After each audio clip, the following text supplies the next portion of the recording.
Okay, I want you to tell me if I'm right or not, but it's got to come from you. It can't come from me. Because it doesn't have any value coming from me. All right. But if I can get somebody else to say that they're as crazy as I am, then everything will be okay. Then you'll be validated? Do you know what I'm talking about? I don't. I think you do know what I'm talking about. Okay. What are you talking about? Okay, apparently you don't know what I'm talking about. I'm talking about the inability of Brie Larson to smile while in character. Brie Larson? Yep, that's what I said. Okay. Isn't it? Yeah, she's... What did I say? I think you said Olsen. Oh. Who's Brie Larson? I don't know. I think she's a porn star. Great. Brie Larson. Yeah. Don't give me this red carpet, I just won an Oscar crap. I know. I get that. But every single movie role that she's ever taken, it's like she's unable to emote or smile. Like it's... A long time ago, somebody told her, when you're acting, okay, you sang and that was great, and you danced around and you probably smiled then, but now you're an actress. Uh-huh. So that means no teeth. We're never going to see you smile. Everything you do is going to be sad. You won your Oscar for being sad, so it's all going to be sad. Or blank.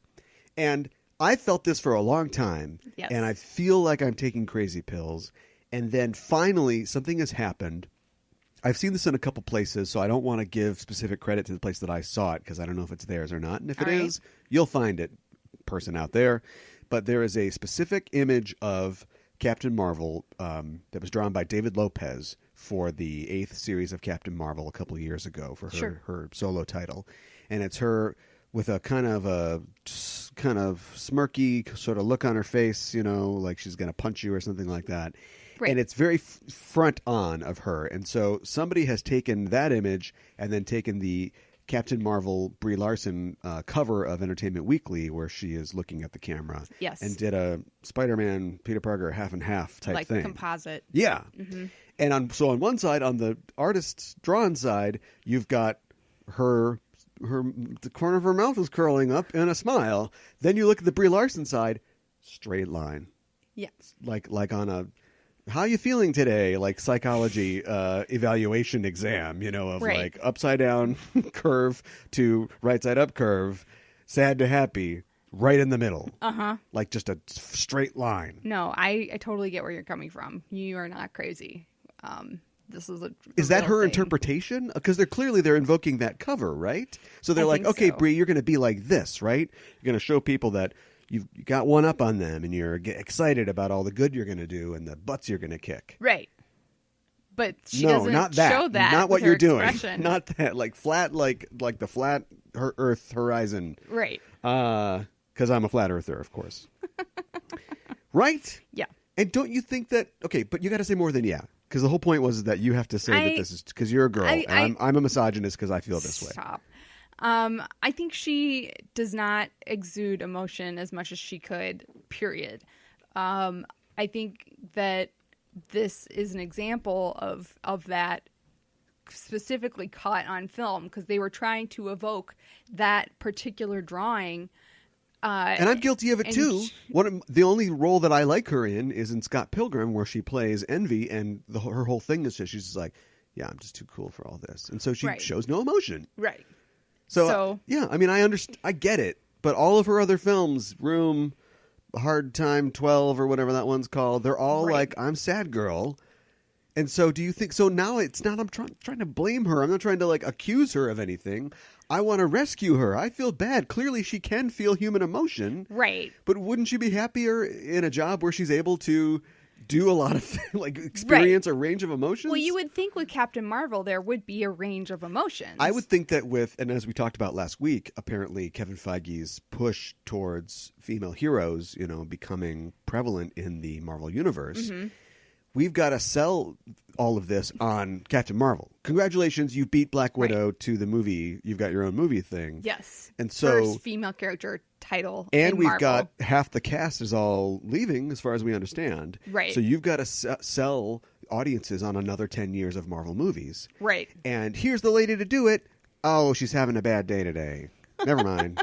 Like, wouldn't he be there at that with his hat on at that photo shoot for EW? Like in the back going, come on, like this, smile and dial. Yeah. Show him. Yeah. This is going to be fun. Right. You would think so. No, we're going with this one. But That's the shot. I know. And this is the one that says fun, quote unquote. I mean, I don't see it. I see either. it. I don't believe it. I think the comparison shot just makes it worse. Yeah. Because it makes me realize this is what they were going for. Yeah. And then this is what they got. And they didn't capture what the artist drew. And we're supposed to get a trailer this week, I guess. Okay. We'll be talking about it on the next show. The movie comes out March 9th next year. We've seen in that EW piece a bunch of shots from the film. Right. And we don't know what's going on in the scenes. No. But it's the same thing.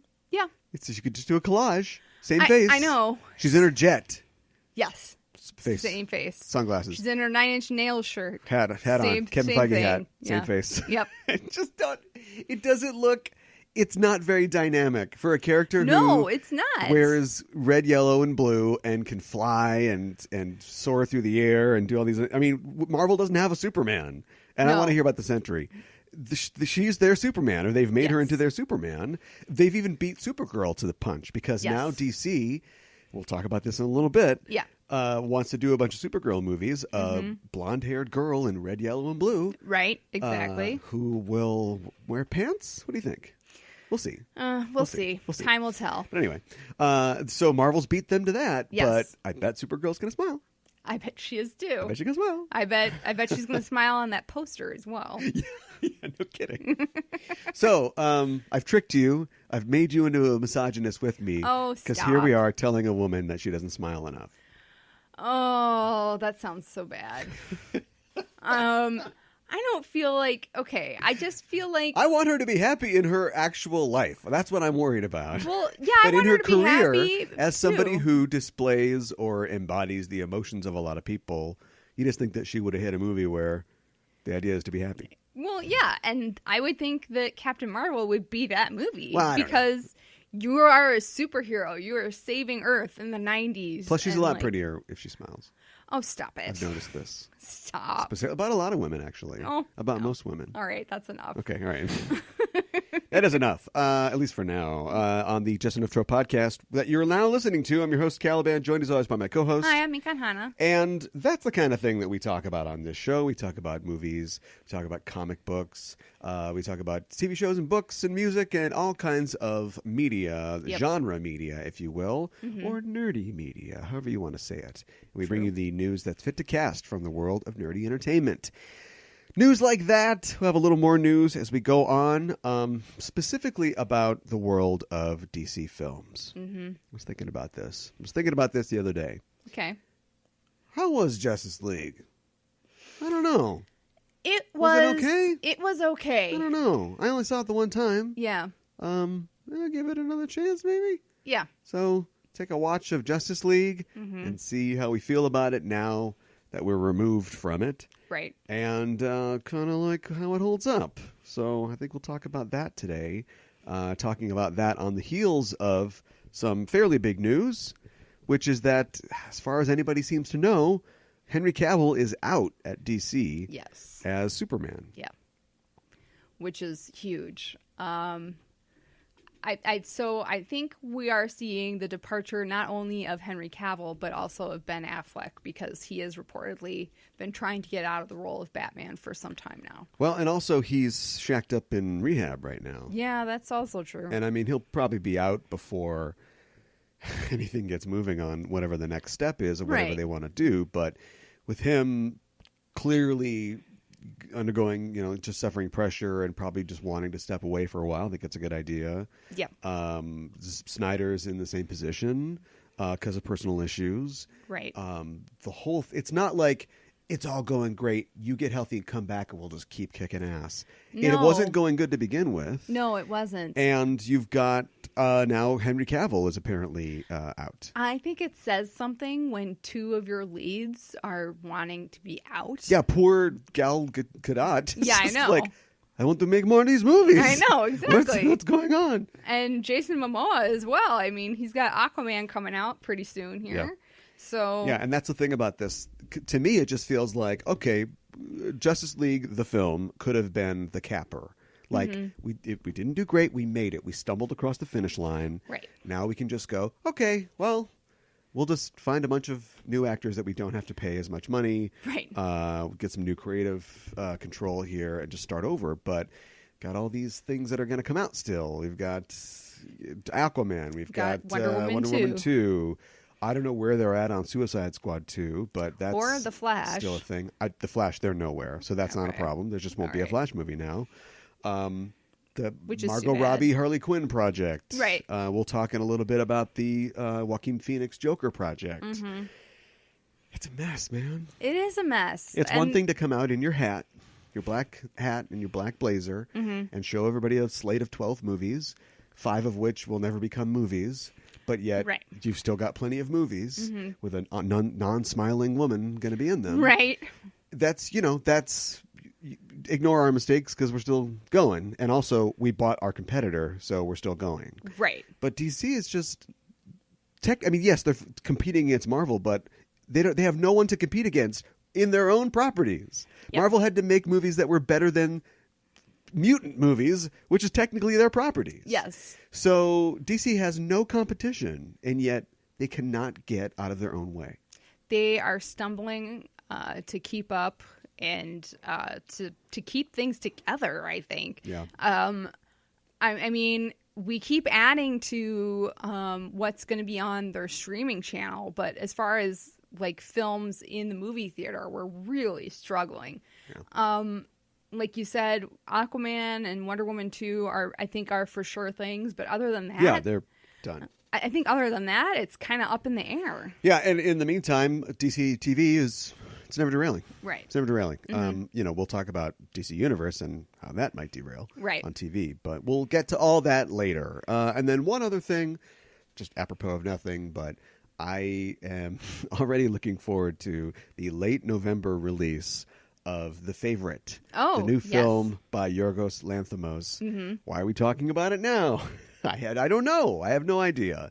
But I love Yorgos Lanthimos films. Yep. Maybe as an entree to me doing something else, maybe some video content or just some other kind of, feature or something. I wanted to start talking about Yorgos Lanthimos films as I'm kind of introducing them to you. Sure. Because you have not seen them, and I am rectifying that.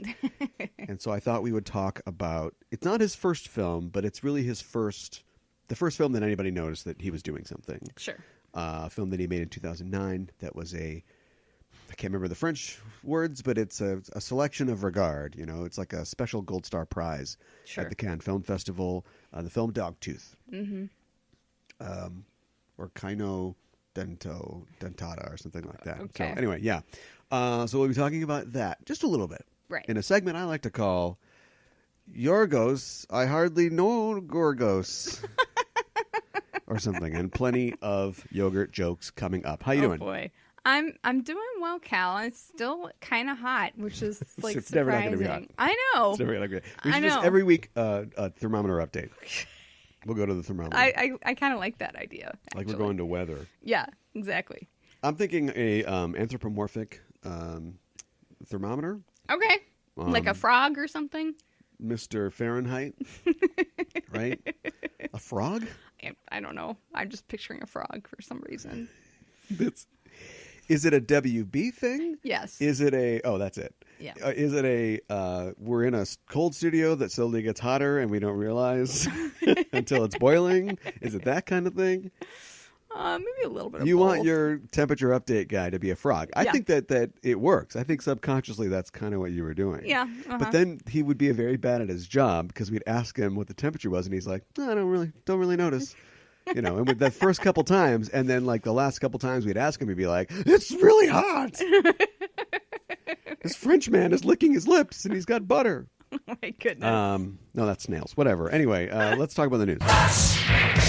So we were talking about DC films before. We're going to keep talking about DC films as we go here, but I wanted to mention really fast, a note that Todd Phillips, the director of The Hangover and the director of the upcoming Joker film that doesn't have a title yet, has shared a picture on his Insta tubes of Arthur, Joaquin Phoenix's character from this upcoming film. Okay. And you can find this online. Mika's seeing it right now. I am. He looks very forlorn, and he looks like he's got sallow cheeks, and he's kind of skeletal in a way. Wow, you're getting artistic. Sunken cheeks. Sunken eyes. Looks like a loser. Yeah. He's got like a ripstop members-only jacket on, and he's got the greasy, limp hair of a person who's not doing well in a Hollywood movie. Right. And I think the rest of it is just his face. I think you're just insulting Joaquin Phoenix at this point. Okay. Sorry, Joaquin Phoenix. And,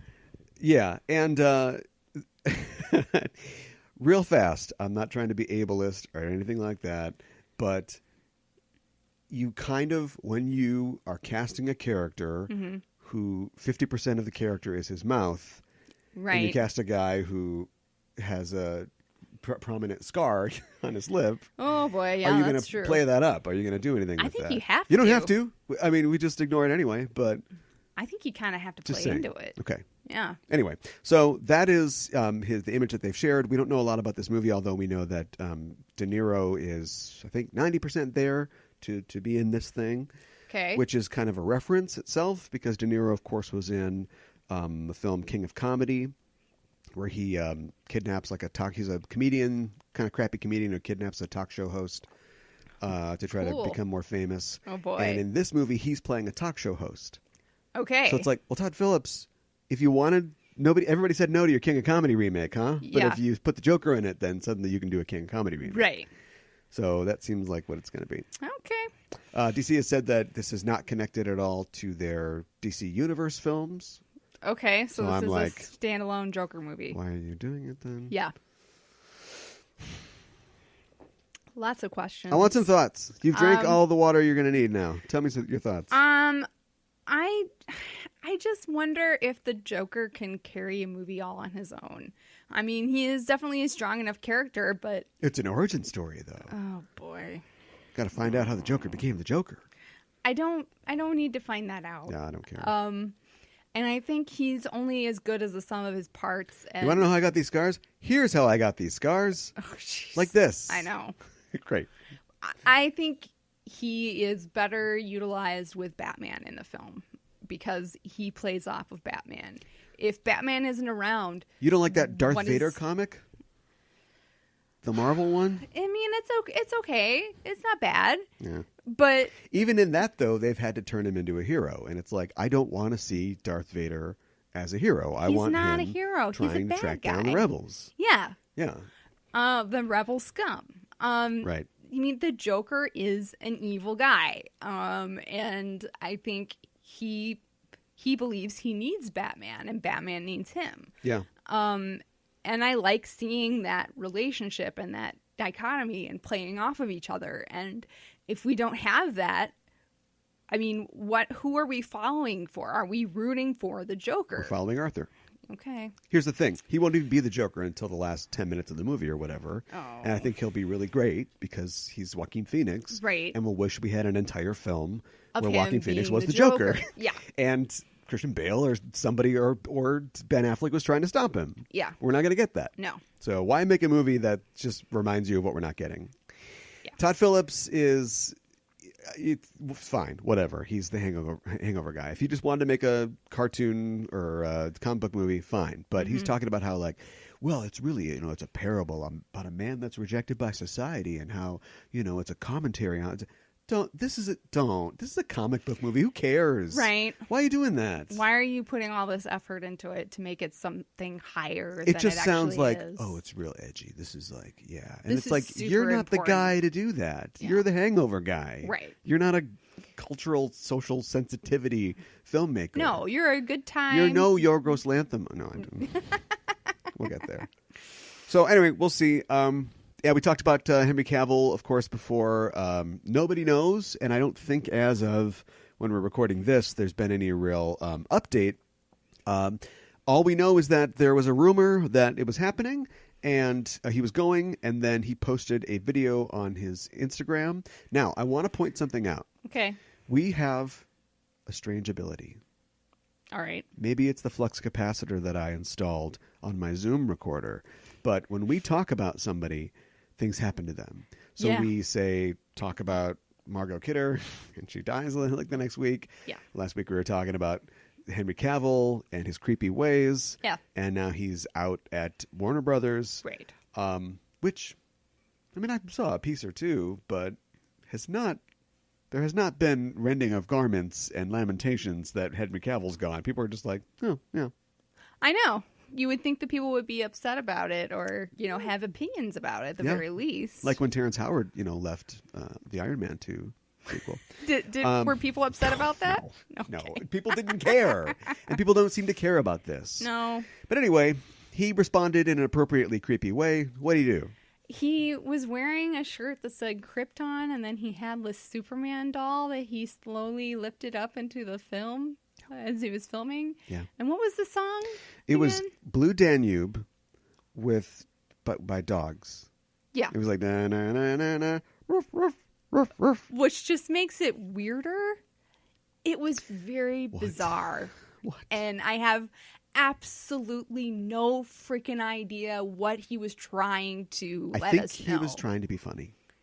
It's not funny. I think he was trying to be funny. It's just weird. I think he was told not to say anything. Otherwise, he would have come on and said, like, hey, everybody, thanks for your support. I know you've been hearing some stuff, and, don't worry about that. I want to say thank you to all my fans. Just something really stupid. And then if he wants to be funny, start up the video, and he's got, like, a fake mustache on. And you go, oh, oh, and, like, pull the mustache off. And then be like, hey, everybody, there you go. I can write that. Henry, call me. Right. But instead, I think he was told to say nothing. And so he's saying nothing, but he's still commenting. And he's the kind of person, he's a bubble person. We've talked about this. I think we talked about it last week. He's, the John Hamm's character from 30 Rock. Like, he's good looking. He's never been told that he's not funny. I bet his 18-year-old girlfriend thought that video was hilarious. Right. And so that's what we're looking at here. Mm-hmm. And so, I don't know. I still haven't seen Mission Impossible 6. So depending on, what happens to his character at the end of that, he doesn't need a job. He's fine. Right. So, yeah. Well, and he's going to be in Witcher, so he obviously doesn't need a job. He should have held up a Geralt action figure. That's what he should have done. And the weird thing is, I don't know who makes these figures, but I think the figure had a Black Panther sticker on it. What? Well, it's like a weird. doll. Sometimes, your figure it'd be like, oh, it's a figure of Captain America, but there's a sticker on all of them that shows the articulation, like Black Panther's like doing the Watusi or something like that, and they're showing you, here's what our figures can do. They're not just statues. Sure. So I think maybe this company, I don't know, maybe I'll have to look closer, but it could be that this company makes a lot of figures, DC and Marvel type stuff. I see. So it's got a Black Panther thing on there. So That's it's also weird. a reminder that you guys, you got to, later for this doing. stuff, you guys got to figure out what you're doing. Yeah, exactly. Well, somebody knows what they're doing. Yeah? It's Venom. Oh, boy. How does this even work anymore? I don't know. This is Sony, right? Mm-hmm. So So they're just standing all alone by themselves. Yep. Making these movies that have a tangential connection to Spider-Man. Yep. The deal was just for Spider-Man that they made with Marvel, right? I think so. So do they don't have to email Kevin Feige or talk to anybody. They just make their movie. I don't think so. Okay. Well, anyway, they're making their movie. Yeah. It's an hour and 52 minutes long. Okay. And it is going to be PG-13. I think people were surprised by this and actually a little alarmed. Like, why is the Spawn movie going to be PG-13? Venom. Venom. The Spawn Whoa, movie will be sorry. R, if it ever gets made. Okay, sorry. Venom. Why is it going to be PG-13? Because it's a Marvel comic book, and even though he says he's going to eat brains, like we never actually see him eat brains, and you got a guy like Tom Hardy who is definitely adds a level of maturity to stuff, but he also, got to start in Star Trek movies. And it was the darkest Star Trek movie, though. Yeah. It had bat creatures and mind rape and. Oh, great. So, but anyway, yeah, I don't know. It's fine. Yeah. They'll push the limits of PG-13. Yeah, but, for sure they will. But look at this thing. It's got Jenny Slate in it. Like, how seriously are they I taking know. this? I'm I'm not really. Well, I am worried. I'm not worried about being worried about this. No. Ding. That's on the poster. Venom. I'm not worried about worrying about it. It looks weird and creepy, so I think they got that going for them. I guess they do. Hey, speaking of weird and creepy. Yeah? Is he? I don't know. I think he's probably fine. Aaron Paul, formerly of... I guess he's been on The Path for a while now, that Amazon show, so we'll give him that one. But of course, everybody remembers him from Breaking Bad. Of course. He will be joining Westworld for season 3. I heard about that. Okay. Good for him. We don't know anything, because of course we don't, because it's HBO. Not. I have no idea what role he'll be playing. I don't know. He could be... they're kind of in chaos. White guy in a suit. Yeah. I know. Yeah. Probably. But they're kind of in chaos right now, so we'll see how they re-collaborate for another season. We think they're going to, take over the world. Westworld. Yeah, exactly. Yes. That's my theory. Okay. So, I'm sure he'll get fired now that we have talked about him. Oh, no. Speaking of HBO... good news for the His Dark Materials adaptation that's in the works from the BBC and Bad Wolf, the production company behind Doctor Who. Yep. Who's going to make it's going to be 16 episodes or so, 2 seasons of 8 episodes. Okay. 2 series. Okay. Whatever they say in England. Right. HBO has come on board as a distributor. Oh, really? This is huge news. That is huge news. We just got done talking about Westworld. Yeah. And it's going to join the likes of Westworld. Okay. Presumably on HBO. Okay. Well, that's huge news. So are we going to see Count what's-his-name's dick? Oh, gosh. Well, I hope not. This is an adaptation? We're taking a kid's book and we're adapting it for HBO. I don't know. Anything's possible. HBO... is HBO. Yeah. Ding. You're I'm just right. filling up the posters today. Yeah. And they don't do kid stuff, No, you're right. Even if they do vice principals, you've got to get Right. some Eastbound and Down boobs in there or something like that. So, Yeah. What's it going to be? Yeah, this is a good question. Isn't Sesame Street on HBO nowadays? Yeah. Okay. So... two yeah. nipples. Oh my gosh. So I kind of wonder if they're going to handle it more like Sesame Street or if it's going to be more like their regular fare and we're going to have tits and ass and all sorts of things. Keep to talking. Look forward to. Yeah. I don't know the answer, but I think that with this and combined with, like you said, Sesame Street, it seems like they really are stretching out for looking for kids programming. Yeah. Lord Asriel, that's what it is. Okay. Played by James McAvoy. Really? Now, hold on. Okay. After Atomic Blonde, a film which, honestly, did nothing. Mm-hmm. It did okay business. It's just another in a long line of oh, yeah, that's a pretty good... See, you can adapt a comic book that isn't a superhero thing. Sure. And it could be okay. Mm-hmm. And it kind of kept... what's her name's... Charlize Theron? No, I know what your name is. Oh, okay. Mummy girl. Oh, yeah, I know. Kind of kept her going. Yeah. But she's still... What was she in Hotel Artemis? She's Yes. kind of done. Charlize already had Mad Max as her bona fides as an action heroine. Yes. Same thing with the Deadpool directors or whatever. They're fine. They're doing John Wicks and stuff like that. Sure. So it basically was just extra. Nobody really remembers it. It wasn't that great. There might be a sequel. We'll see. It was just kind of like a cinematic ellipses. Yeah. But the one thing that it did for me was develop... I don't think it restored. It actually built faith in James McAvoy for me. Okay. I've never liked him in anything. All right. And he's a guy who, maybe it's because he's getting older, but he's an actor who's just right. As somebody who, am I still an actor? I don't even know. But as somebody who was trained as an actor and was an actor for a long time. Yeah. And probably was this himself, himself being myself, you see people working way too hard. Sure. You know? Absolutely. You give a Hamlet to a 23-year-old guy, and he is going to chew the scenery, saw overly the air with his hand, even as he's saying that speech in Hamlet. Right. And that's just been him. Like everything he does, he's already naturally bug-eyed. His eyes are bugging out. Yeah. He's sweating. He's throwing himself around. And now that he's getting older, somebody must have, like, Laurence Olivier, the ghost of Laurence Olivier, must have came to him and said, try acting, my boy, it's so much simpler. And in Atomic Blonde, he's a guy who's, like, coked out of his mind, and he's playing both sides, and he's doing all this stuff. He could have even done that, and there was a lot of, like, real good, subtle, subtle,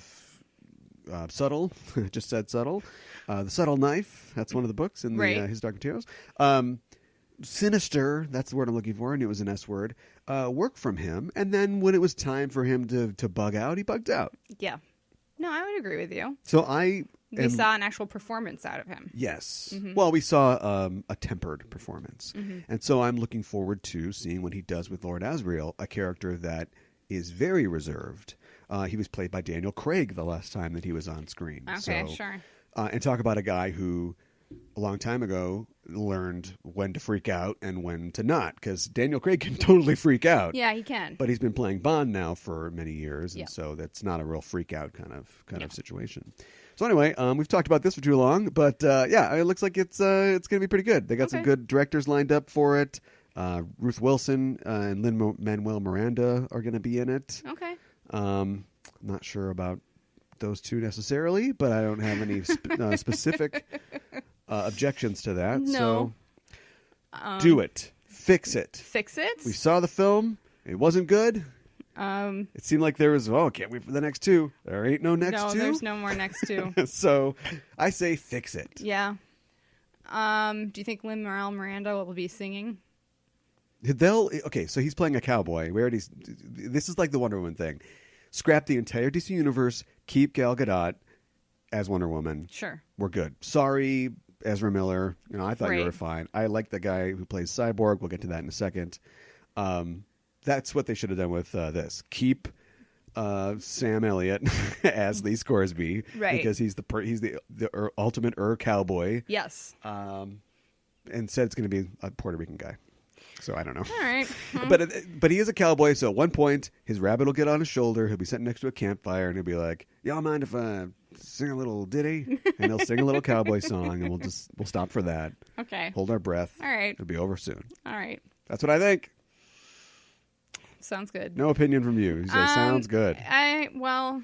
I don't have any strong opinion about Lin-Manuel Miranda. I'm not a huge Hamilton fan, so sorry, all the Hamilton fans out there. But I don't have anything against him, so willing to see how it plays out. Yeah, me too. Here's something that I'm watching to see how it plays out.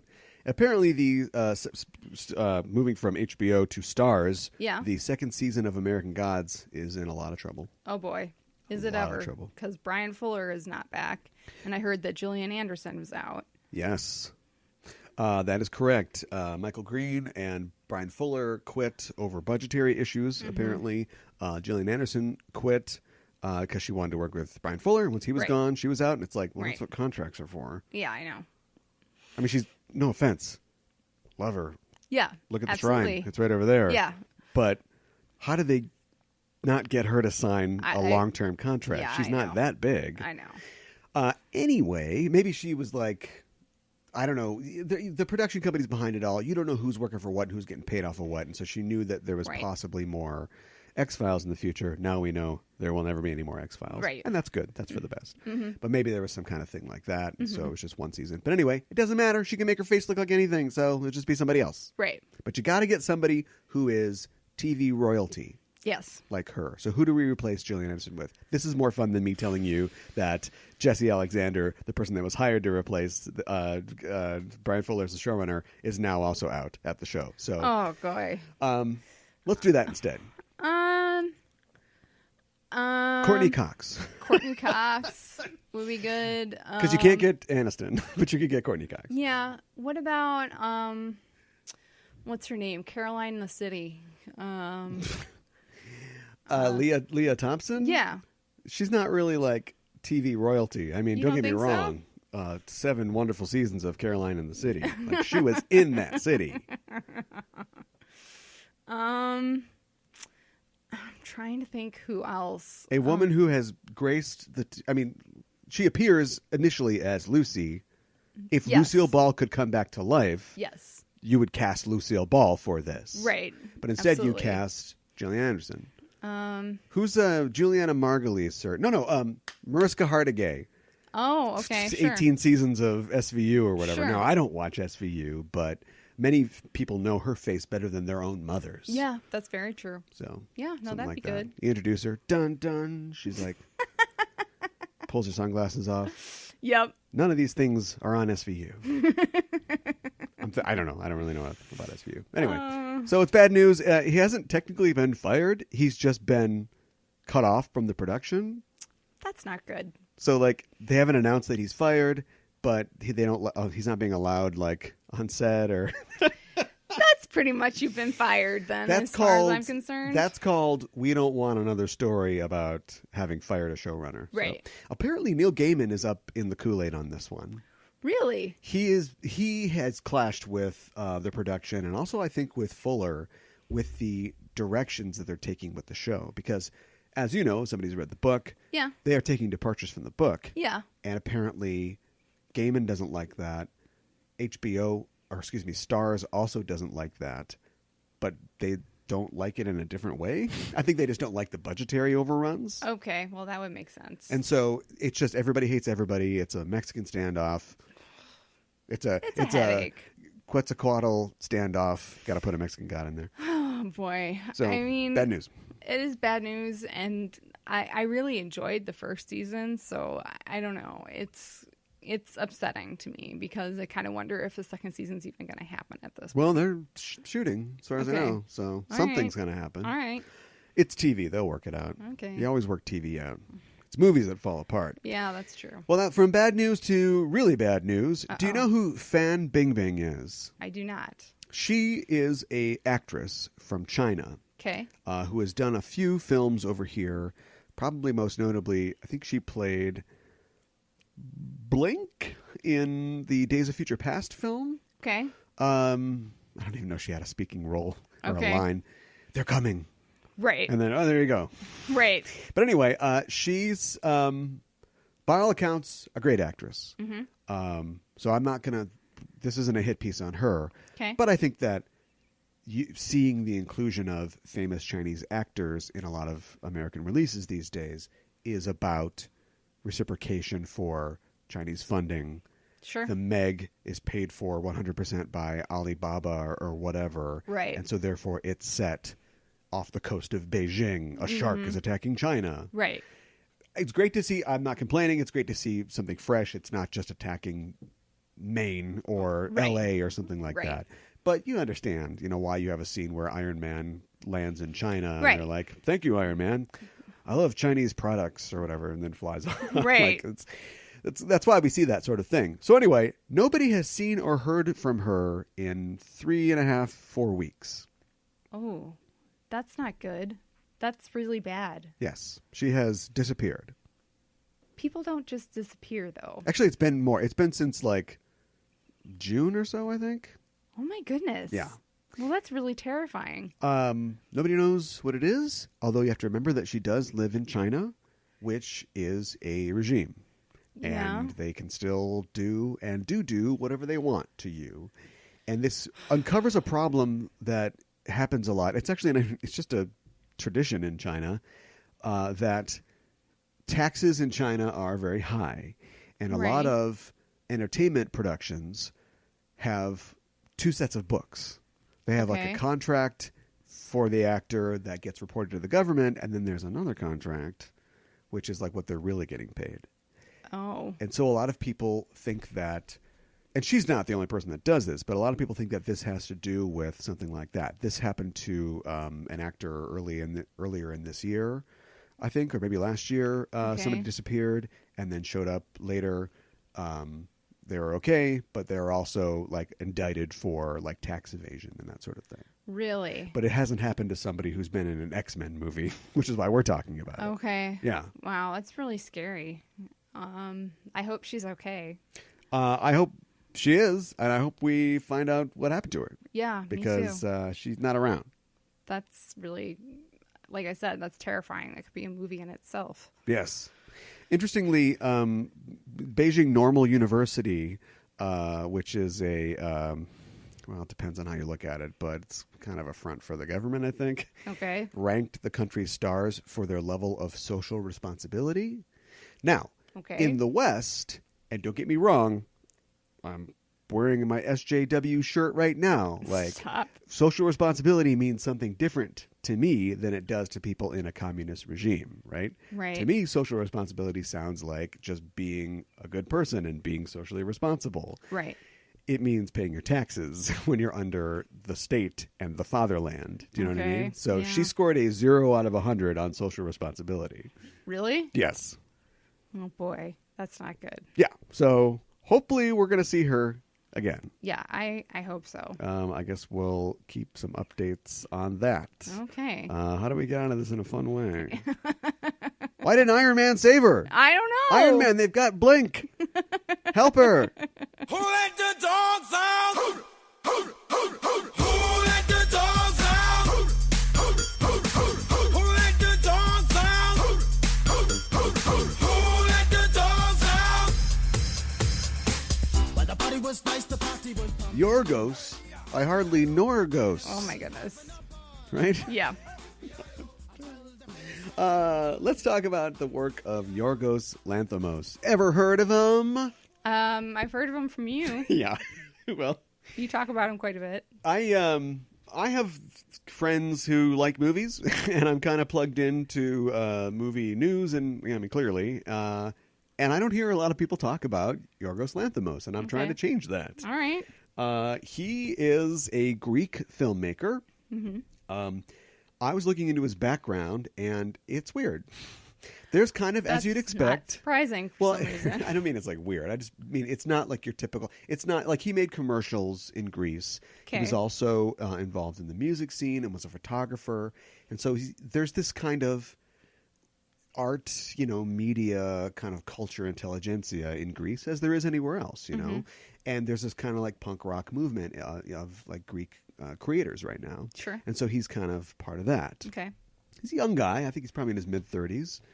And he is, I don't know where he got studied, but I saw an interview with him, and he speaks, perfect English. So he's definitely like well-traveled. Sure. This is, this movie was in Greek. Mm-hmm. And his next movie that we'll talk about, because we are going to get there, is in Greek as well. But now he's making, quote-unquote, Hollywood films. Right. But not establishment Hollywood films. Right. And his next movie is going to be on Netflix. Okay. Which is I'm You're not super not excited excited about, about but whatever.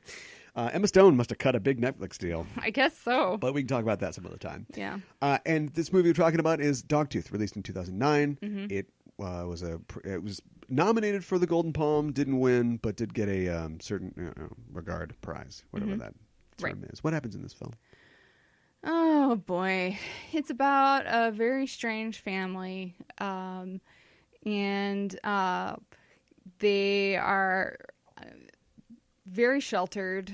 Their father is the only one who really leaves the house, and he goes to work. And they are told like certain words mean certain things. They have certain games that they play with each other to pass the time. There's 3 siblings, 2 girls and a boy, and they're the movie description says teens, but they're probably early 20s. And they're very competitive with each other. They compete in lots of different competitions to get stickers from their father. They have to request that he buys things for them. They have a pool, so they do lots of different competitions with the pool, like holding their breath. It's hard to say exactly what happens in this movie. It was a little experiment for me because it's like you and your obsessively detailed plot recaps. Like, recap a movie with no plot. Let's see you do it. I I'm mean, gonna set you up on a Hodorowski film next. right. It's kind of like, so the oldest girl she's kind of the quote unquote troublemaker, but she's also the quote unquote like most curious one, I would kind of say, and she pushes the envelope a lot and gets in trouble for it a lot. And Except for the violence and sex. yeah. Could this film be done with 3 actual children? How would you see it differently? How would it come off differently? Oh gosh. It's definitely stranger because it's 3 adults. Yes. Or, 19, 20-year-olds. But I think full they're grown children. Yeah. Yeah. Without the violence and the sex, okay. I suppose they could do it that way with actual kids, and it would be kind of creepy in a way too. like a Lord of the Flies Yeah. situation. Mm-hmm. I don't know. I just thought of that for some reason. Yeah. Why is this happening? Oh, what's the Dogtooth? Dogtooth is supposedly when your dog tooth is loose, then you are... Your canine tooth. Yeah. You are old enough or more mature enough to leave the house. Right. And you can leave the house via the car. Right. And they are taught this from a very young age. Right. So. And it's like we never understand why it's happening. Mm-hmm. Take note, Todd Phillips. But you can assume, or you have to assume something in order to make sense as a viewer. You assume that it's some type of psychological or sociological experiment by the father. Mm-hmm. Like, why is he doing this? Right. He's taken 3 human beings Mm-hmm. and he has raised them completely separately from society. Yes. And he has twisted their perceptions of all sorts of things. Yes. They think that airplanes are tiny little toys. Now, that's a lot of his things, and the movie is very good at doing this subtly. A lot of the things that he tells them, the malapropisms and things like that, are specifically designed to deaden their interest in an outside world. They don't understand Right. there's an outside world. Right. So a plane would naturally connote, oh, there are people who are free and there's a world outside. They're flying but if they, the plane. yeah, but if they just go, oh, I think the plane fell, and they throw a plane toy in the yard, then they don't understand what that is. Right. They're given a list of words at the beginning of the film, and we assume, every day on this tape recorder, and there are words like motorway. That's got to mean something else, because these kids can't know a highway. Basically, they can't know Right. that there's other things.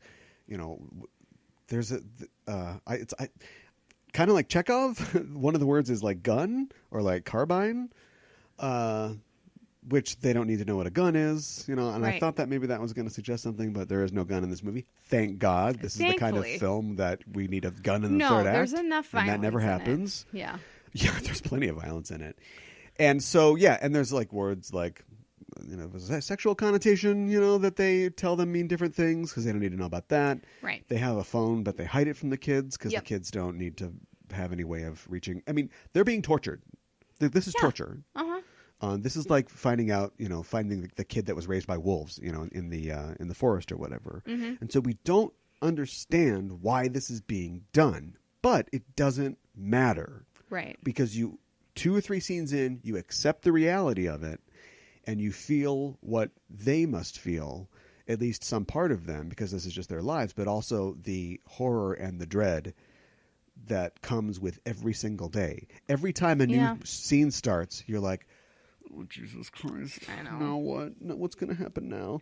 And the way that Lanthimos punctuates things with like the swift and blinding violence of things. Like, that Yes. these kids, it's one thing if kids are like, you took my toy, and then one hits the other, how much damage are they going to do? Right. But like if one of these kids is mad at the other one, they're full adults with large bodies who run and get butcher knives Yes. and cut their siblings. Yes. And we see that they all have like scars and, of suggestions of horrible things that have happened to them, Mm-hmm. because this is not how you raise adults with no personal responsibility. They're Right. infantilized kids. Yes. Oh, man. And then what? You're done? We got so much farther to go. I know. Well, then what? And I don't think it's. I know where you're going. I don't think it's spoiling anything to say. We'll try not to spoil things. Okay. To say that a snake is allowed into this Garden of Eden, if you will, in the form of. a cat. Oh, you want to talk about the cat? Yeah. That's not where I was going to go, but we can talk about the cat. A cat comes into their yard, and they've never seen one before, and they freak out, and their brother gets some gardening shears and just attacks the crap out of this cat. And it's horrifying. And the father tells them this story. Well, he comes home, mother has told him about what has happened. He cuts up his clothes, puts fake blood on it, and talks about how the cats are evil and they eat children. Right. And, it's good that they caught one and all this stuff. And, like... Right. Did he say that, like, he got attacked by one or something like that? Did he explain why he was all cut up? Yeah, I think that was what it was all about. Okay. Yeah. Wasn't sure if it was the brother's cat or what have you. Yeah. No, I don't think that they tell them that they have a brother who lives outside the walls of this compound. Yeah. And they never see him, but it's clear that this all goes to, well, let's just talk about what the movie is about. It subtly suggests that it's about whatever the thing is with the patriarch of this family. Mm-hmm. He's worried about quote unquote bad influences. Right. Now, in a very Animal Farmian kind of way, some are more equal than others. He and his wife, the mother, are allowed to. I mean, he works, in the outside world, and they eat chocolate. I don't see the kids ever get any chocolate. No. They watch pornography, and they enjoy a. It's weird. There are some steps that are maybe a little too far on the weird scale in this movie. Yeah. Like, couldn't they just have regular sex instead of like, let's put on our weird headphones and then have this passionless sex? Yeah. But anyway, they enjoy normal, quote unquote, normal lives, and yet they restrict their children from having these lives. Yeah. And one of the ways that they keep their curiosity down is they tell the kids that they have a brother who, and you can speculate on if there ever was another brother, but I don't think it really matters. Yeah. And he lives outside. And so they use him as they pin things on him. So they say like, oh, maybe we don't see in the film, but maybe they told them, you don't want to finish your peas? Well, your brother didn't want to finish his peas, and now he lives outside the thing. Right. Exactly. But we see the kids like throwing bread, or like cake to him and thinking that they're helping him, that he's out there. And finally the parents realize, all right, this doesn't work. So we'll just say that the brother was killed by a cat. No more brother. Don't have to worry about that. Right. But they assume that they can just, there's a subplot where the dad is having a dog trained. And it's like, all right, we get it. The kids are the dogs. We understand that. You could have the kids all on all fours barking at the climax. Yep. And maybe that's the mistake of a first-time filmmaker. Or an early in his career filmmaker, but we got it. Right.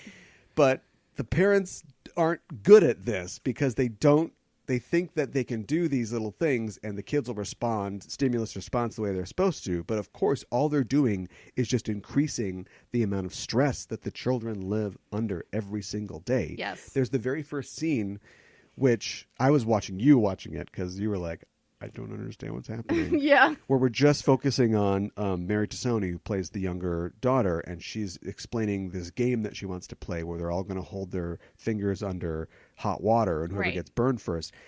And the whole time, and this is, it's a great performance by her. There's something that Lanthimos says is that he doesn't like working with actors. Okay. And I'm like, well, good job getting Colin Farrell, Olivia Colman, and Nicole Kidman to work with you. But because he thinks, and I agree with him, you can cast somebody to the role that they are suited to play. And so he got Mary Tassoni, this singer who was a part of the sort of group that he was a part of, in Greece, to play this younger character. And for somebody who is not a professional actress, she does an amazing job because she is so terrified and so hesitant to get this game that she's just created. Yeah. But it's like she's describing this game to them, and all they just say is like, what do we call the game? And she doesn't immediately have a response. Mm-hmm. And she looks like, I don't know what's going to happen now. Like, I don't have a name for this game. Well, what's the game called? Right. So immediately they're like, these kids live, every single day for them is just terror. Yeah. Forget the little kitten outside that's going to kill them. I know, right? Maybe a plane's going to fall on their head. Yeah, I know. So anyway, I love this film, and for me, it was the beginning of a love affair with this guy. Right. The one thing I'll say is that is you see. So we didn't even get to the thing that I thought we were going to get to, which okay. is the dad realizes that, and it's a very, his daughters don't have problems too, but that his son is going to need to have sex with something, right? Yeah. Because he's going to have these urges. Right. So he has this plan where he hires a security guard from the factory that he works at Yep. to come home with them. Well, that's dumb. Right? I know. Yeah. Is the snake in the garden. She sort of gets them off thinking things they shouldn't, and then that leads to the dissolution of the entire thing. That's true. Without spoiling anything. But in his interactions with her, we already see what I call this sort of Lanthimosian effect. Before Yorgos Lanthimos, it was called a Brechtian effect. Sure. This alienation. There's a perfect example, and we'll get there one day, in the movie Killing of a Sacred Deer, where Colin Farrell, our titular main character hero of this film, is having a conversation with a coworker about his watch, and he's like, did you get your new watch? Yes, I did. It's a diving watch. I like your watch. Thank you. It's water resistant to 200 meters. Can you take it past 200 meters? I don't know. Like that's that's in his quote unquote normal films. There are no kids being held in a compound. Right. And so it's almost a little too much weird. It's like a weird sandwich with weird sauce on the side and weird fries. Because the family's weird, but then also clearly the regular world is weird in Right. Lanthimos. And then later on you go, yeah, but people get turned into lobsters like in The Lobster. It's like, yeah, but I don't know. For some reason, you can accept one thing. Right. Being introduced to this man and the way he creates films, and then also here's the weirdest film, because this is the weirdest film that I've seen that he's made Okay. so far. It's almost a little too much weird. You wonder, there's nothing to hold on to. No. And one of the cool things about his movies and his dialogue is that you get used to it. Sure. At first, you're like, 2 minutes in, you're like, what is wrong with Colin Farrell? Did he get hit in the head or something? But then, as the scenes go on, you accept that as your baseline reality. Kind of like watching a Shakespeare play. The first couple scenes, you're like, forthwith and thee and thou and Sure. forsooth. And then a few scenes in, you're like, yeah, I get it. Okay. Sure. So it's like that. You never feel totally centered in this film. And maybe you need that in order to heighten the terror and the tension. I mean, If, in a movie that is described as a comedy. right. Do you think is it funny? There are parts that are funny, but there are parts where it's terrifying. Yeah. And I think the dad does everything he can to perpetuate that. I mean, he comes home at one point and has like several fish in a bag full of water, and he just drops them off in the pool and waits for his kids to notice. Yeah. And then he comes back with the harpoon gun. Yeah. Why does he have a harpoon gun? In case he has fish in the pool? Yeah. That's the kind. This is I don't know. It's an hour and 45 minutes, maybe an hour and 15 minutes. Right. It's not super long. That's the kind of thing that would get cut if a Hollywood studio was in charge of this film. Mm-hmm. But for us, it's just a little thing where, yeah, is it another example of him constantly throwing things at these kids to keep them off their feet? I think it is. Is it also his opportunity to show them that he is the protector? I You know what think I you're mean? also right about that. Because it's like your dog, when the mailman comes to your door and your dog goes crazy, it's not that your dog is going to tear the mailman's throat out. He's telling you, his master, hey, I see something. Yeah. Hey, am I doing a good job? I see something. Are you going to do something about this? Are you going to talk to this guy? Are you going to punch him? What's going to go on? Right. So, like, he does the same thing with the fish. It's like, oh, just put the fish in there. And then his kid's like, oh, my God, fish. And he's like, oh, fish. Great. Okay. All right. Well, I guess I'll have to take care of this. Right. And then he gets his sea hunt goggles and his his harpoon gun out. I And he's know. like, I'm going to get these fish. And then they get to eat the fish. Right. So it all works out. Oh, man. Would you recommend this? I would. It's bizarre and violent and funny, and it's an odd movie, but I enjoyed it at the same time. So yeah, I would recommend this. Okay. Would you recommend it? I'm doing it on my show. Kynodontus. Okay. Originally, they were going to do it as science fiction. Really? They were going to, because it's, you're asking somebody to believe something here. Yes. And so he had toyed with the idea of somehow it being in an indeterminate, I mean, they still didn't have a budget, but like an indeterminate future. But then he decided, no, I don't want excuses as to why it's weird. I just want it to be weird. And a great filmmaker's career was saved with that decision. Yeah. Because if he had shrunk from his artistic instincts and compromised, he would just be making okay science fiction movies from here on out. But instead he went, no, I want the audience to go, what the hell's going on here? Right. And got the favorite. Yeah. Countdown to the favorite. Coming out the 28th. So yeah, Dogtooth. Check it out. Yo, Vanilla, kick it one time, boy. Yo, VIP. Let's kick it.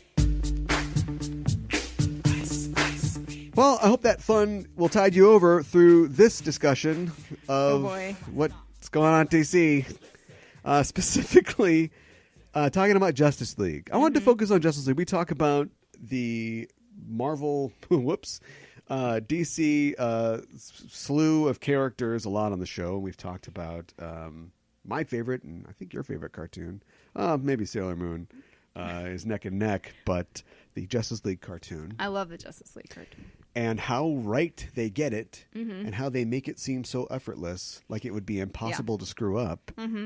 And then every single live-action DC thing that's ever been done ever. Except for maybe the Chris Nolan movies. Yeah, I would argue that. And that one Justice League special. That was like a comedy special. No, not that one. I'm Black Lightning. So, Justice League. Yes. Over $350 million, I think, put into it. Very famously, pretty much shot from the ground up once they were having problems. You have to wonder about the timing. I think it was already... Don't you think it was already kind of underway before Snyder announced that he was leaving? I think the creative cracks were there before he decided to deal with his tragic thing that happened. They've been trying to get this off the ground since they were talking about it back in 2007, 2008. And completely changed from the original plan. I mean, it was going to be 2 parts. The original cut, I was read in a thing the other day, was 3 hours long. And that's not a rumor. They have to send solicitations out to theater companies. You know, when you're going to sell a movie to a chain, you say, here's how long it is so you can make decisions. And they told everybody it was 3 hours. This movie comes in at 2:00:001. Wow. Like, it is exactly 2 hours.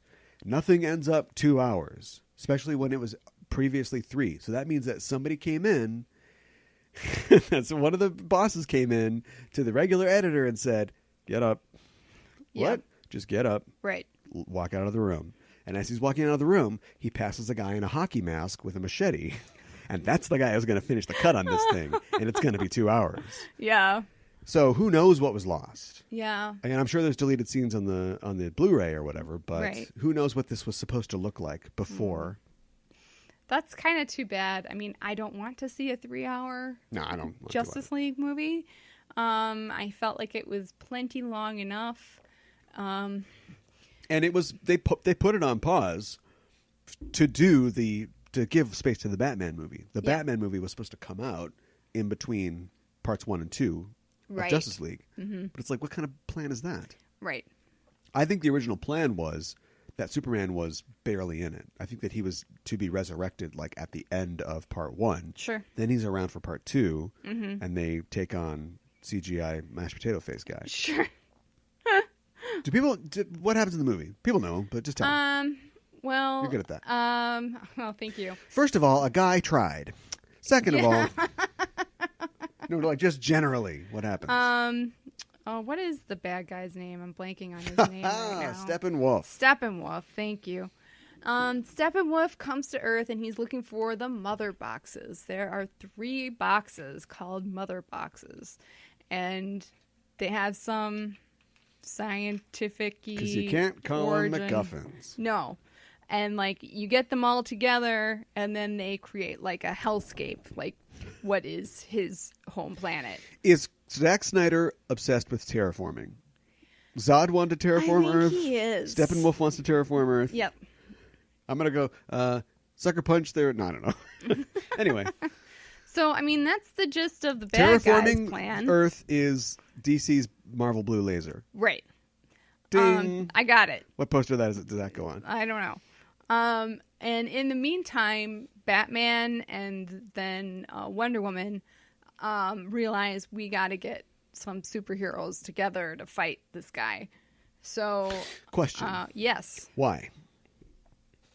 Because he's a threat to humankind. Right. But, it didn't go well for Superman. But Superman, Wonder Woman, and Batman took out Doomsday pretty good. Yeah. So, they haven't seen this guy. They No. don't know him. No. I can't even remember the first time in the film that they actually meet. I think it's when they fight him in the tower or whatever. The tower. They don't know how sewer powerful he thing. is. Yeah. I'm sure there's a missing scene where there's some kind of like talk between the Amazons and Diana, and not just light the fire and then suddenly Diana's like, She knows we've everything. got to get over to the thing. Yeah. Because they don't know how powerful this guy is. Mm-hmm. Immediately Batman's like, we're going to get everybody together. We're going to do this. Yep. Why?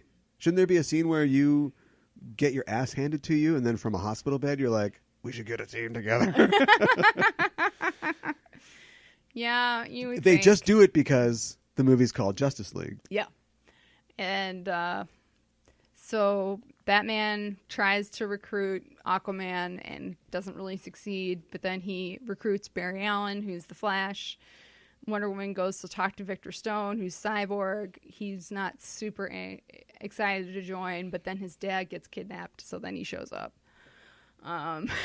Right. So, yeah, and then Aquaman eventually joins as well because Steppenwolf takes the mother box from Atlantis. So, Yeah. so then he shows up. Yeah, none of the MacGuffins are guarded well at all. No. I mean, I guess the Amazons do their best, but yeah. They do, but real their bad. best is not good enough. Gosh dang it. Yeah. And things continue from there. And honestly, I mean, we've talked about this film on the show before. Yep. I mean, we don't have to go through too much here, but what works? I think Wonder Woman works. I think the Flash being like the sense of humor works. I think Victor Stone kind of being made from the same things as the mother box as like he should have been the central character. Like No, it's really I I know don't that the disagree. Flash shows up in Suicide Squad, but he's sort of introduced in this film. Mm-hmm. But it's really like Victor's origin movie. Yeah. And he's directly tied to what the problem is. Mm-hmm. So in the same way that like Age of Ultron is about Ultron, Right. but also it's about it's okay, the Scarlet Witch and Quicksilver, and we're going to see what their thing is, and then also later Vision. all right. So they introduced a lot of stuff. Yeah. Anyway, my point is that we're just, I think that Ray Fisher does a good job. Yep. I like the character Cyborg. Period. I'm not super hot on his design, but I like the idea that it's something that we can understand because he's basically like Cyborg Iron Man, right?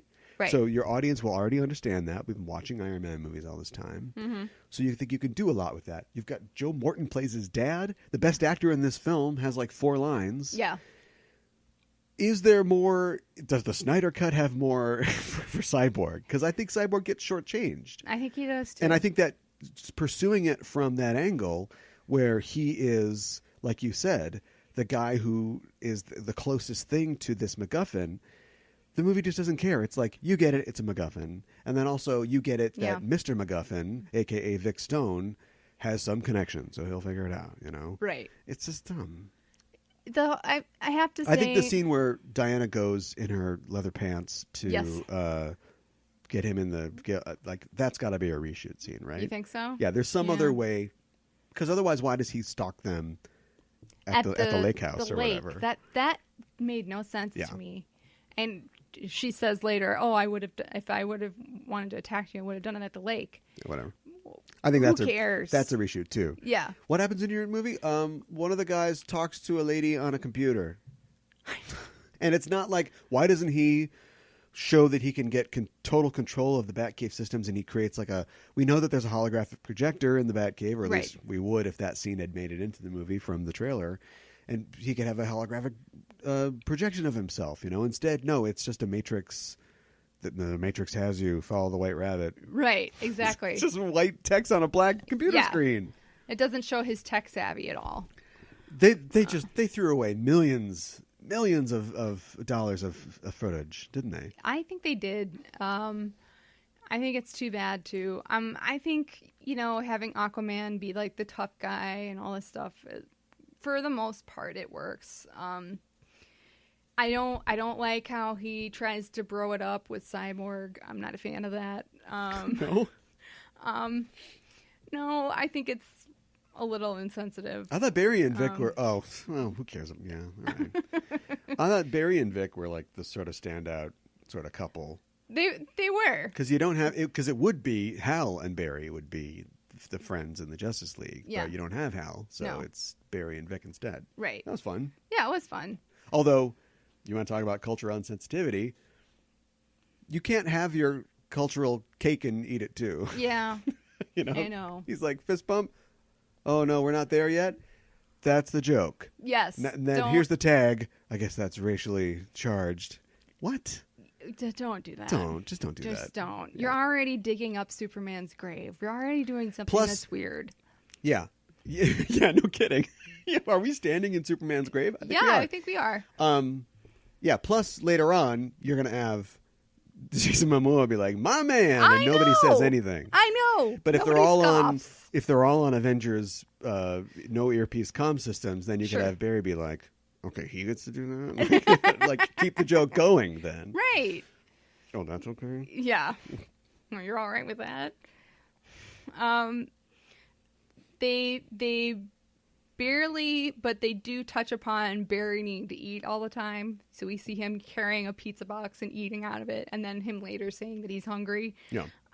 So I thought that was good. If they want to do, I'm so sad that we're never getting this Flash movie, because if they want to do Ezra Miller and Billy Crudup as his dad, if they just want to do a film version of the TV show, I'm there. Absolutely. But I don't think we're ever going to get it. It's just too bad. I think Ezra Miller did a really good job. Talk about mashed potato face. Mashed potato face. Okay, well, Steppenwolf is not my favorite CGI bad guy. I don't think they did a super amazing job with it. I mean, it's okay. Play the prequel game. Tell me about Superman without describing how he looks. Oh boy. He's from the planet Krypton. He wears... Nope, I can't talk about what he wears. Okay, I meant pick the wrong character in this franchise. Oh. Tell me about Christopher Reeve's Superman. He's from the planet Krypton. He's strong. He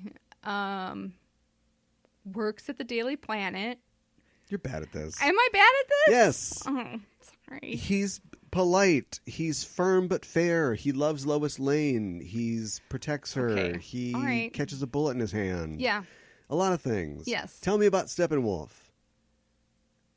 He works for Darkseid. We never see Darkseid. I know. Why don't they show Darkseid? I don't know. And it actually really irritates Don't get me. off the subject. He's from another world. He wants to terraform this world to be like his world. He's after the mother boxes. He carries an axe.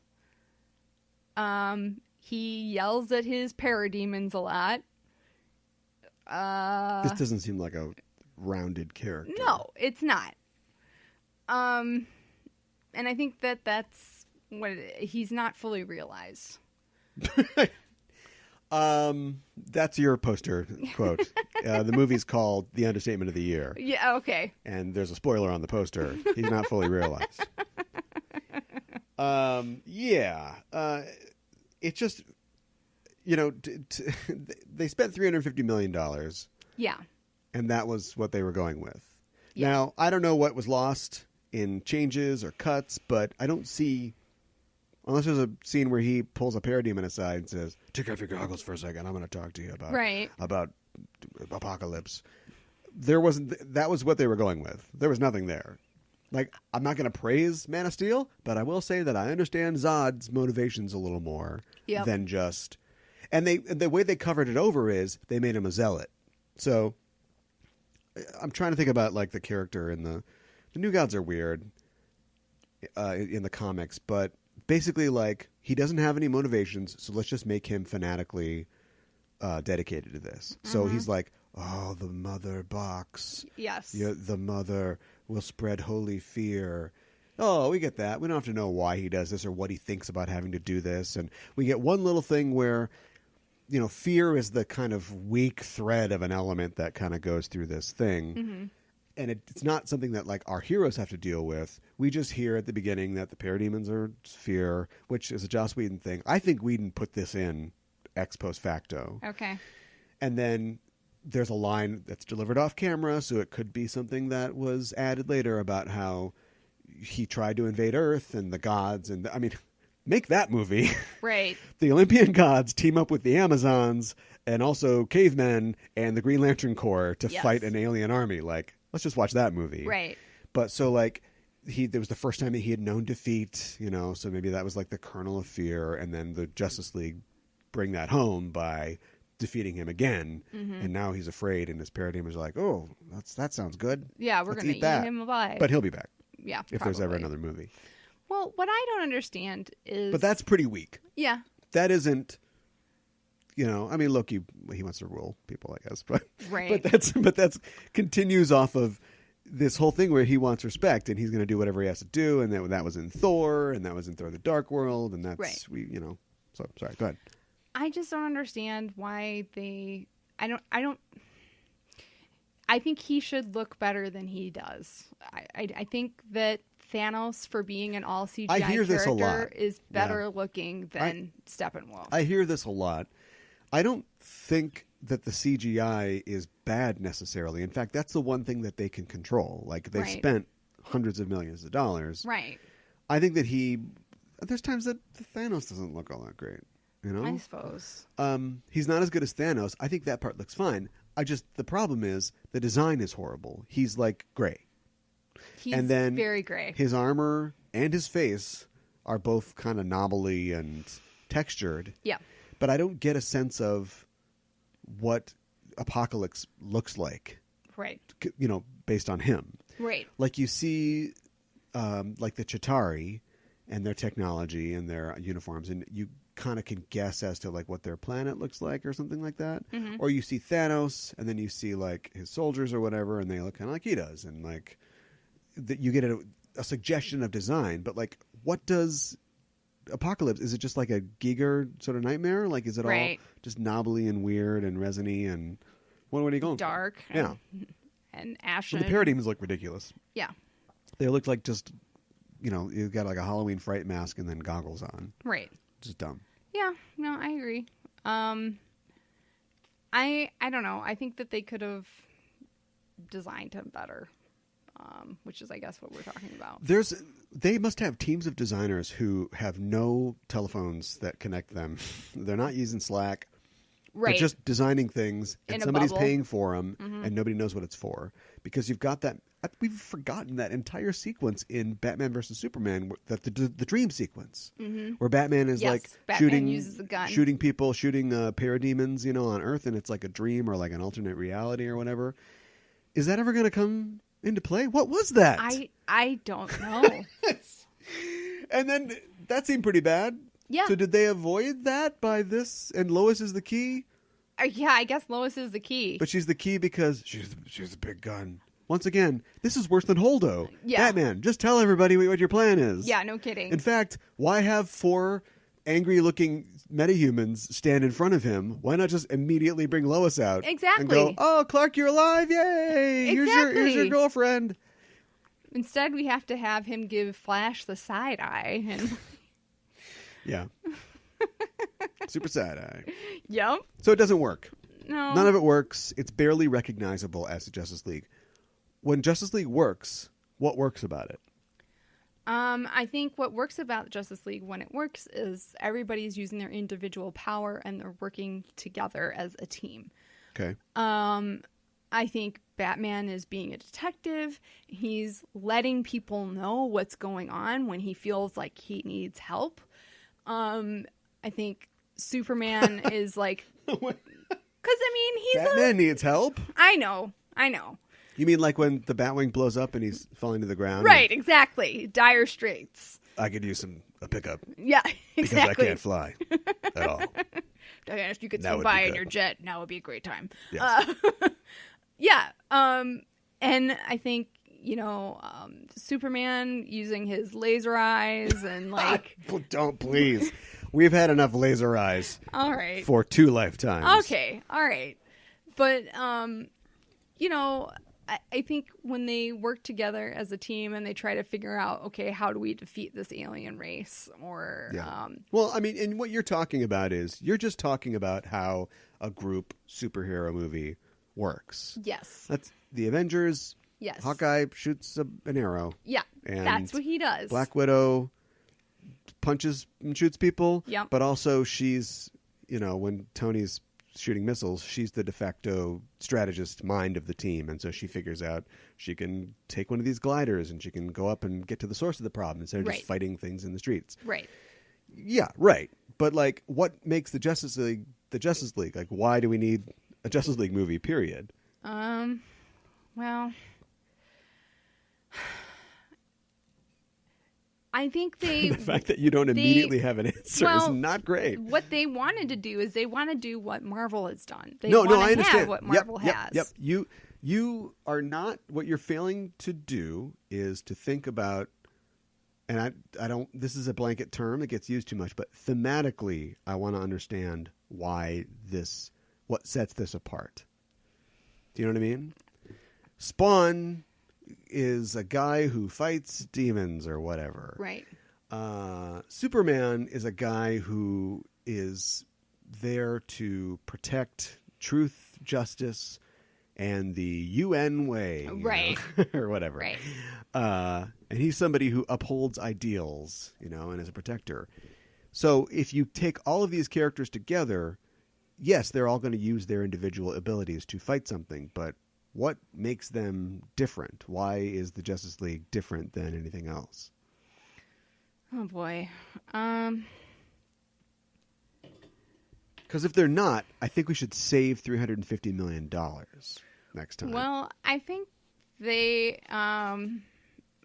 can stand for hope and for being like a beacon and for fighting for the little guys who can't fight for who themselves. get their oranges kicked over. What? Yes, exactly.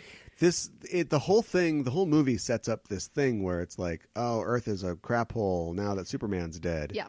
And apparently, if Superman was still alive, this guy wouldn't kick these oranges over. Apparently. And that guy would have tried and succeeded. Right. And then it just drops that. Yeah. Like, if Superman comes back, it affects his fiance and his mom, Yes. and also his team, because he's the deciding factor in the fight. Yeah. But we don't see him return to like crowds of like loving fans and people. That's true. There's Lois. They do another. Lois is going to write a crappy article, and I'm sorry, but it's crappy. Just get whoever's writing these things. Get the best person who can write a fake Pulitzer Prize winning article. Do you know? Yes. Do you know what I mean? Yes. It's like when you have. It's like when you have a joke in a movie.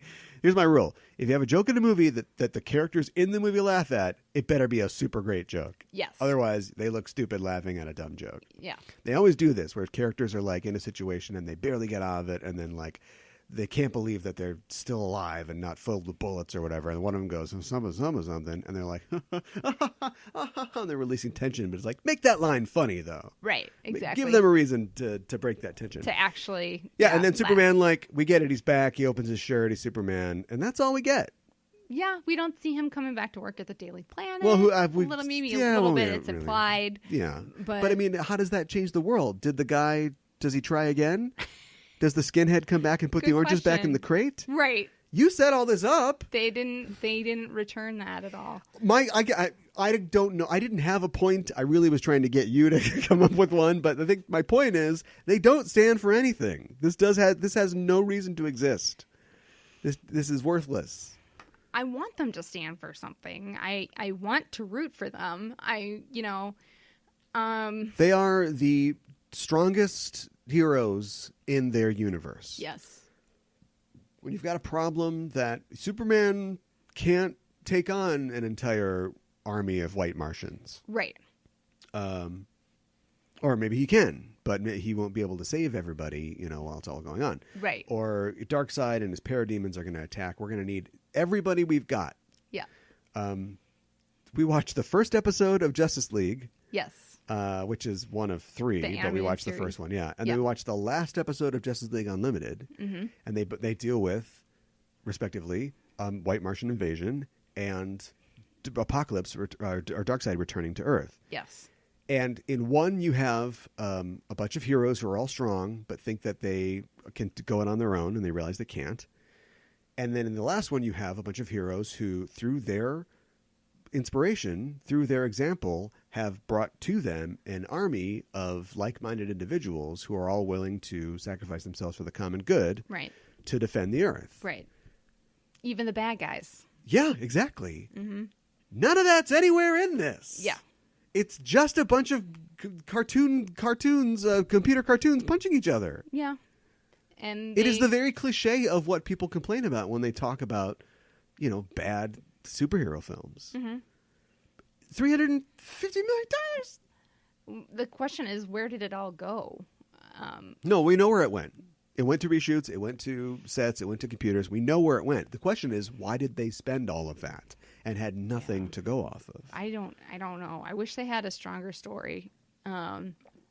It's an Academy Award winning author wrote the story. Yeah. I don't feel like it's strong enough. And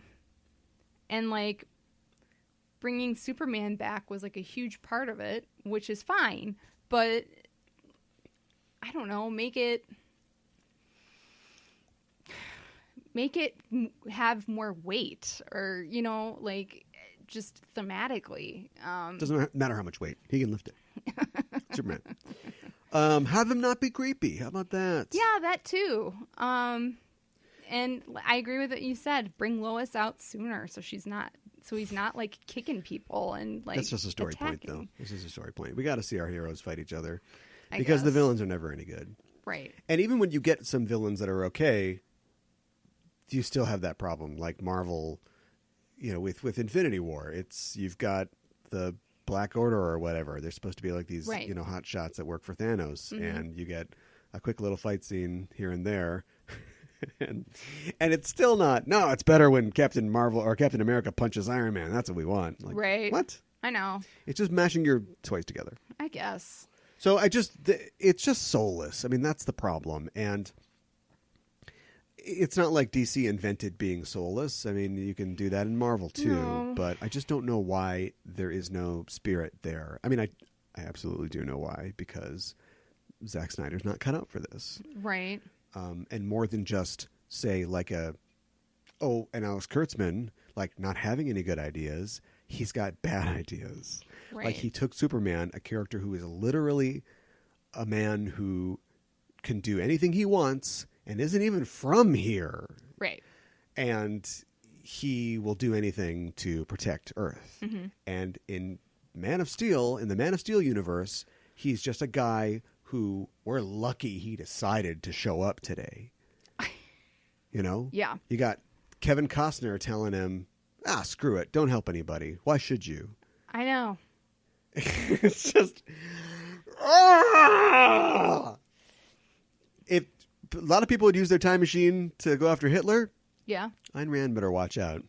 If I decouple the flux capacitor from my Zune, and it's not on my Zune. I wish it was on my Zune. Yeah. It's on my Zoom. But anyway, if I put it on my car, she better watch out. Yeah.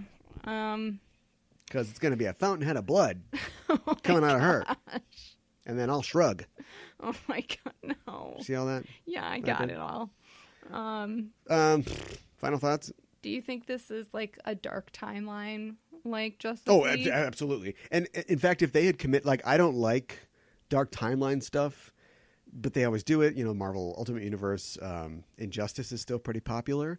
But if you want to make Injustice, just make Injustice. Right. I think if you steer into it, it would have been better. And you probably could have done a pretty good Injustice movie. And I was looking at other things too. Their premise is the world and the Justice League need Superman. Now, Right. I think they failed to tell us why. But I was looking at other stories where we lack that, like Injustice, where Superman is a bad guy. Mm-hmm. Or some of the Elseworlds, like Red Sun. Or there's a story called, a 3-issue miniseries called The Nail by Alan Davis. That is basically, the idea is there's no Superman. Like, the Justice League has formed. It's a world like ours, but Superman is not a member of it. Because it's like the poem, For Want of a Nail. So, like, what if the Kents got a flat tire, when they're headed to Smallville or whatever, and so they didn't see Superman's rocket land, and so there's no Superman. Okay. There is. He shows up later, but it's not very good. Don't run out and read it, because Alan Davis is an amazing artist. His writing's fine. It's not great. Okay. But again, maybe Superman and his ideas are what we're talking about here. Aquaman is about ruling the sea. Batman is about scaring criminals, to not crime. But when we join the Justice League, what we're doing is defending the Earth. Mm-hmm. We are protecting it in a way that is Superman's mission all the time. It all becomes, we co-op Superman's mission, and that becomes what we're doing. Right. So you can't have the Justice League without Superman. I know. Keith Giffen wants to talk to me. I know. I'm not saying that. I'm just saying these stories that you find are never as good as the Justice League cartoon. Right. As the Jim Krueger Justice series, which we probably should have read for this show, but we'll read someday. Just the stories that define the Justice League. Right. You've got to have Superman there. You've got to have them trying to defend the Earth because that's what they do. Right. And I think it doesn't have to be as complicated as I'm suggesting. Well, I think also, I'm not a huge fan, although maybe it was necessary. I don't know. Like, Batman kind of shames Diana. Like, where were you? You should have been like a beacon of hope like Superman. And you kind of hid away for like 100 or so years. Except apparently she showed up in the 80s. Right. They got to be careful. They do. They're not leaving themselves anywhere to go. No, they aren't. But yeah. That's fine. Yeah. At least there's some banter. I mean, at least there's I some. guess. They are referring to the characters' backstories. They are, of course, they're the only two characters that can do that because Aquaman and Flash haven't had their movies yet. Right. And Cyborg's probably never going to get his movie. So what I didn't like was, I feel like a lot of that stuff was probably reshoots because there is this room that is somewhere in the Batcave, I guess. Right. It's the room with like the cedar paneling where a lot of those scenes take place. Yeah. So like where Batman is like, my arm hurts, give me some whiskey. Suddenly that's like, it's the talk room. Or like Batman's like, gotta get that Superman.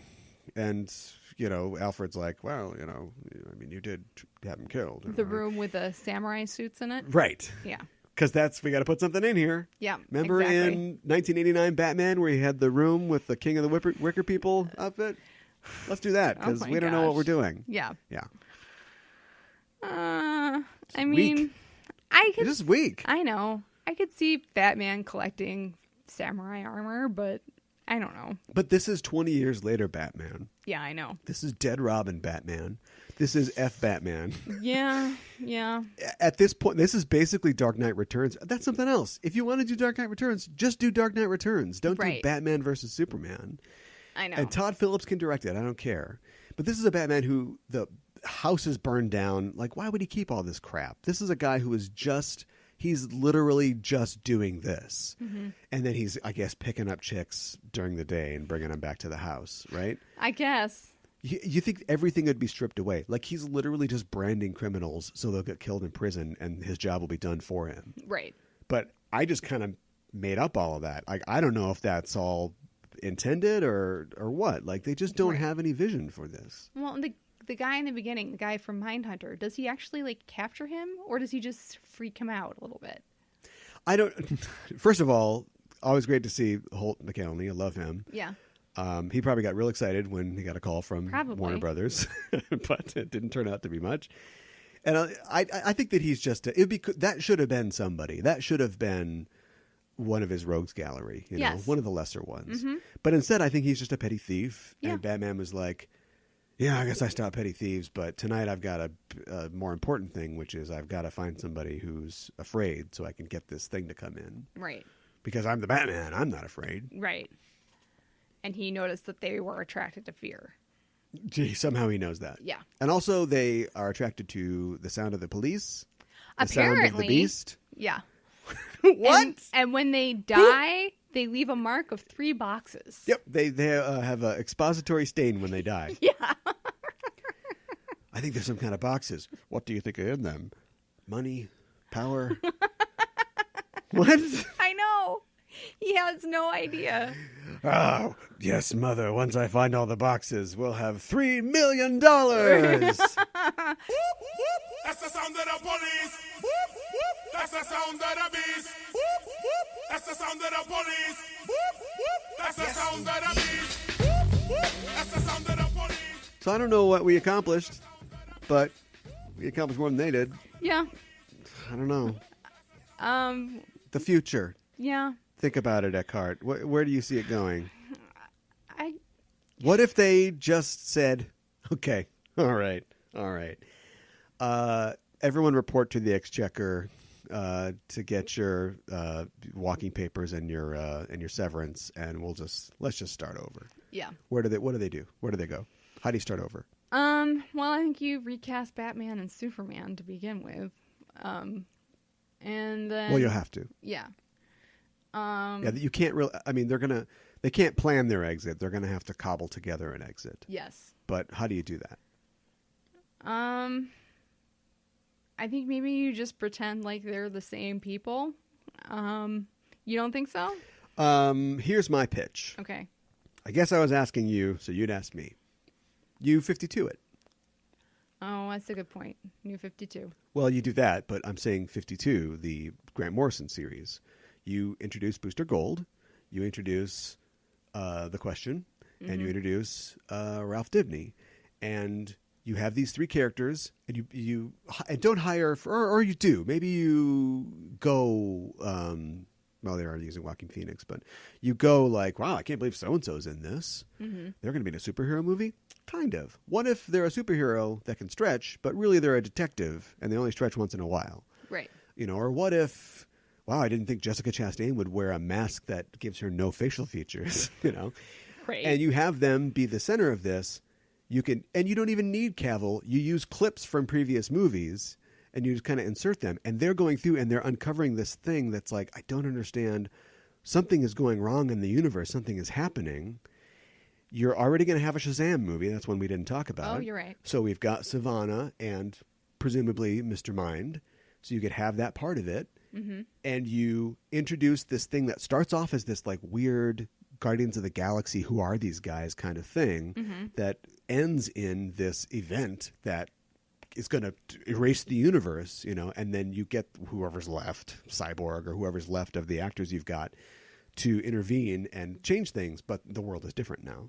Okay. So we saved it, but what did we save exactly? Right. And then you can, boom, Superman, Batman, Doom, do all your solo movies with your new actors, your new setup, your new world. The sun actually shines in this world. People may bleed, but only once in a while. And yeah. No, I think that's a good idea. What was your idea? I don't really have an idea. Get new actors. I know. Have a Get point. New actors. Yeah, have a point. Have a reason why they're all getting together. Yeah. And don't have it just to compete with the other guys, Well, to compete with Marvel. I don't think you can. You can't take that away. That'll always be there. I know. That's why they're doing this. I know, but don't hodgepodge it together. Like, actually work on getting something that makes sense. And like having an enemy that like has actual motivations. Maxwell Lord. What? Have an enemy who's a friend. Sure. Have the Superman one. What the hell? Do a Superboy movie. Sure. And have Lex Luthor be like a friend. Sure. You know, until he's not at Until the end he of the movie. isn't anymore. Yeah. Yeah. Do a Maxwell Lord. Have somebody who's like, I'm going to help you guys out. And then we find out that he's really wants something else. And then Right. becomes like, do like that. or like the Green Hornet and like Spider-Man movies. Green Goblin? Green Goblin, that's what I meant. Rip off Spider-Man. Yeah. That'll work. Yeah. Exactly. Well, I think that's a good idea. God knows if it'll happen, but if it ever does, Yeah. you can hear it here first. That's right. And the way to hear it is by subscribing to us on Facebook and Twitter, where we give you updates and we report all the news that's fit to cast in the world of nerdy entertainment. Also, getting our show on various streaming platforms, the Facebooks. Well, I guess we're on Facebook technically, but the Apple Podcast, the Google Podcast, the Stitcher. We're on YouTube as well.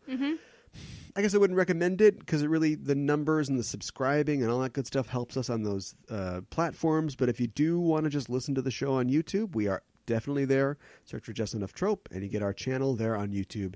Subscribe. Smash that like, guys. That's right. Oh, I wanted to say that. Do that on YouTube. Subscribe. When you're on those platforms, leave us a review because it's important to us to hear from you, how we're doing, what you'd like us to talk about in the future. It's going to be something like this. Don't say Henry James. I'd love to talk about Turn of the Screw on this show, but I think that's outside of our mandate. Probably. It's got ghosts. That's kind of a genre thing. All right, we're going to set it up. Henry James in the future. Okay. But we could do something like that if you said that. So we definitely want to hear from you on social media and give us a rating. It's really the most important part. Because when we get a high rating from you, we move up in the ranks on these platforms. We can reach more people, and it's just everybody gets exactly what they want. Right. So give us 5 great premises for post Man of Steel universe DC films. Ooh, there you go. I want to hear your premises. Let us know on social media. Give me something. Do we do another Batman origin movie? Right. Do we do a Batman Year One movie, but don't treat it like some side Todd Phillips project? It's a semi-period piece, and that's what we're talking about here. They had the chance to do this with Matt Reeves, and then Matt Reeves said, it's not going to be Year One. It's like, why not? Yeah. You've got all kinds of things that can take things off of people's faces. We just use all the photo reference from Kevin Smith movies. Young Ben Affleck, he's going to run around on a motorcycle, but now they're not doing that. So anyway, audience, give us your premises, and also let's say 5 stars instead. That sounds good. 5 stars of a good Justice League film. We'll get there someday, but how are you going to do it without Martian Manhunter? I don't know. Oh, good question. I think they should. Oh, why am I not in your film? I think they should add Martian Manhunter for sure. Yeah, Carl Emley from the Twin Cities. Sure. Why not? Yeah. They also kind of had Green Lantern Corps in this film just for a little bit, though. Yep. They're like, screw it. I know. Why not? I know. They're Which just testing the waters. Which is fine, but then make them a bigger part of it. Yeah. I don't know. Yeah, absolutely. And also go crazy. Put the Manhunters in there. Put the Zamoronians, like Star Sapphire, in there. Like you could just put, establish your universe. Yes, absolutely. But we don't want to tell you how to do your job, except for the last hour and a half. But anyway, that's it. Next week we'll be back talking about something else. Henry James. I don't know. We'll see. But until then, we're signing off. I'm your host, Caliban. I'm your co-host, Mikan Hana. Keep the geek fires burning. That's the sound of the police. Whoop, whoop. That's the sound of the beast. Whoop, whoop. That's the sound of the police. Whoop, whoop. That's the sound of the beast.